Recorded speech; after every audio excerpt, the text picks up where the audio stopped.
অথচ একটা পিঁপড়া দেখতে দুর্বল, কিন্তু 5 তলা 10 তলা বিল্ডিং এর ছাদে উঠতে পারে, কোনো সিঁড়ির প্রয়োজন হয় না। কথা বলে কত যুবক আম গাছে উঠতে গিয়া ঢাল ভেঙে পড়ে, পা ভেঙে ঢাকা পঙ্গু হাসপাতালে। অদ্য পর্যন্ত হয়তো আপনারা কেউ শুনেন নাই কোন পিঁপড়া বিল্ডিং এর ছাদে উঠতে গিয়ে পড়ে পা ভেঙে পঙ্গু হাসপাতালে। শুনছে?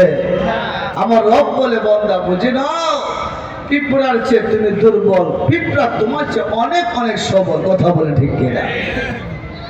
আমার বাবারা, আমার ভাইয়েরা, আল্লাহ তাআলা আদম সন্তানকে ভালোবাসেন এর একটি প্রমাণ সূরাতুল বাকারাতে আল্লাহ তাআলা দিয়েছেন। আপনারা জানেন আল্লাহ তাআলা আদম আলাইহিস সালাতু ওয়াস সালামকে বানাইবার পূর্বে আল্লাহ তাআলা ফেরেশতাদের মধ্যে একটা পরামর্শ করেছিলেন।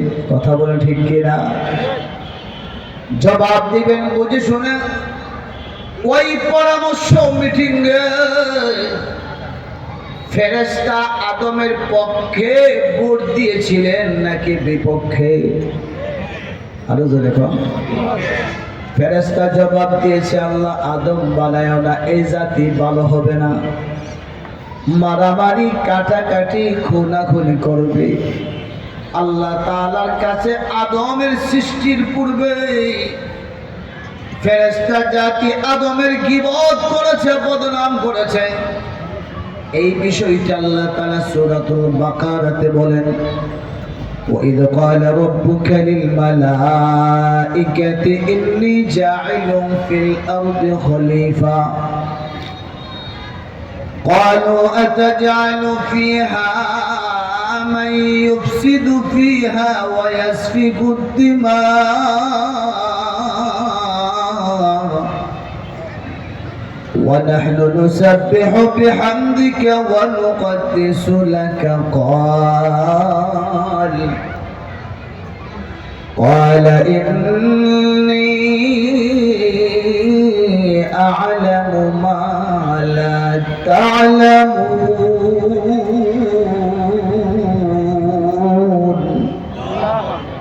আল্লাহ বলে, আদম জাতি আমি বানাতে চাই।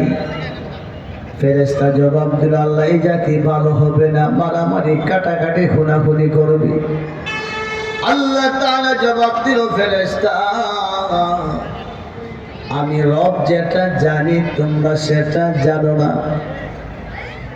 এখানে বোঝার বিষয় হলো আল্লাহ তাআলা ফেরেশতাকে প্রতি উত্তরে বলেছে, ফেরেশতা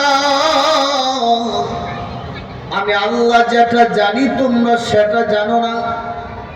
এই কথা বলে আল্লাহ ফেরেশতাদেরকে কি বুঝালেন?